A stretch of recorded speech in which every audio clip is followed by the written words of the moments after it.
أعوذ بالله من الشيطان الرجيم. والله أنزل من السماء ماء فأحيا به الأرض بعد موتها إن في ذلك لآية لقوم يسمعون. وإن لكم في الأنعام لعبرة نسقيكم مما في بطونه من بين فرث ودم لبنا خالصا سائغا للشاربين ومن ثمرات النخيل والأعناب تتخذون منه سكرا ورزقا حسنا إن في ذلك لآية لقوم يعقلون.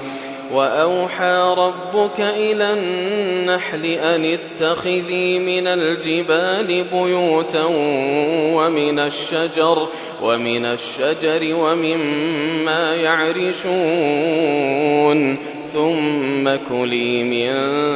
كل الثمرات فاسلكي سبل ربك ذللا يخرج من بطونها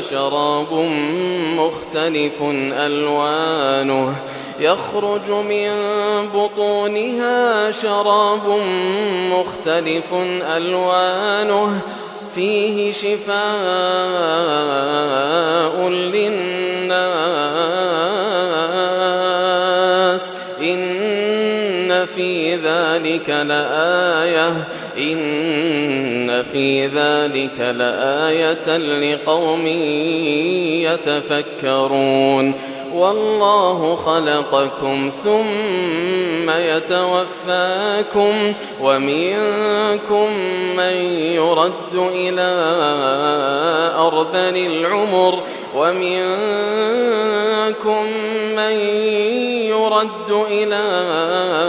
أرذل العمر لكي لا يعلم بعد علم شيئا إن الله عليم قدير. والله فضل بعضكم على بعض في الرزق فما الذين فضلوا براد رزقهم على ما ملكت أيمانهم فهم فيه سواء أفبنعمة الله يجحدون. والله جعل لكم من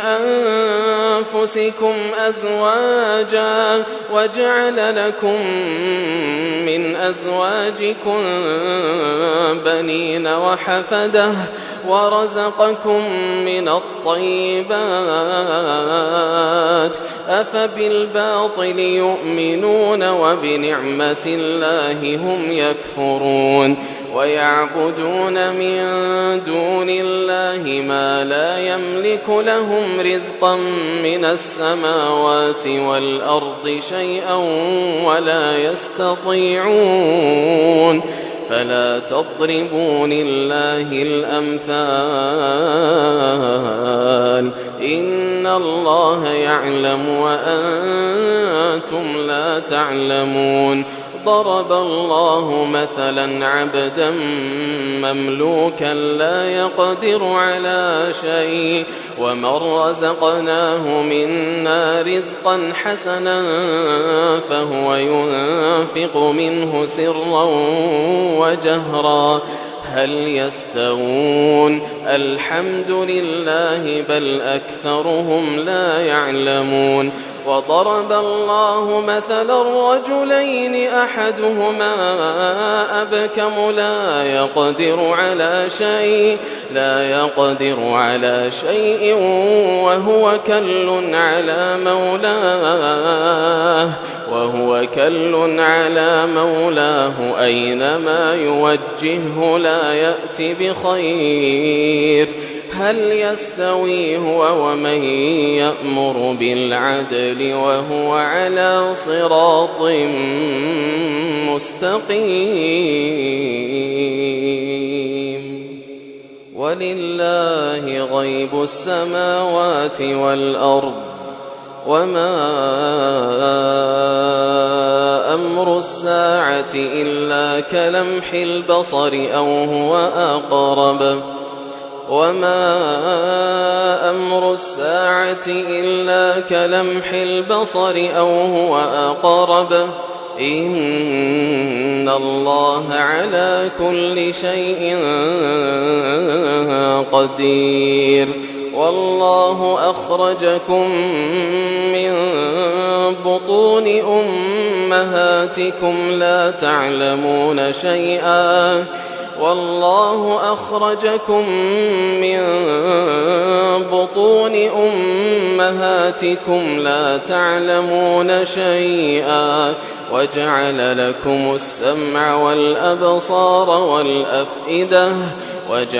لكم السمع والأبصار والأفئدة لعلكم تشكرون ألم يروا إلى الطير مسخرات في جو السماء ألم يروا إلى الطير مسخرات في جو السماء ما يمسكهن إلا الله